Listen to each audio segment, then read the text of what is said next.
Ndërkohë, zoti Trump vazhdon të habis me mënyrën se si përcjell mesazhet e tij. Dy postime të fundit të publikuara nga Donald Trump në platformën Truth Social kanë tërhequr vëmendje të madhe dhe kanë nxitur reagime të ndryshme online.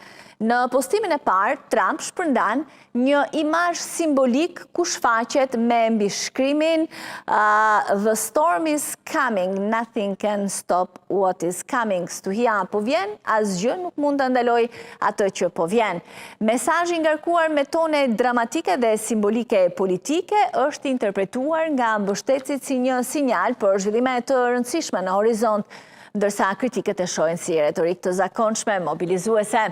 Ndërkohë, në një tjetër postim, Donald Trump ndan një hartë të modifikuar të ngushticës së Hormuzit, ku emri i saj zëvendësohet me ngushtica Trump. Imazhi i publikuar nga një faqe mbështetëse shoqërohet me mesazhe entuziaste nga ndjekësit. Këto postime vinë në një moment tensioni të shtuar në rajonin e Gjurit Persik dhe debatit mbi sigurinë energjetike globale, duke i dhënë një dimension politik dhe simbolik komunikimit të presidentit amerikan. Reagimet në rrjetet sociale kanë qenë të ndara, mbështetësit e kanë përshëndetur si një shfaqje force dhe leadershipi, ndërsa kritikët e konsiderojnë si provokues dhe të papërshtatshëm për situatën ndërkombëtare.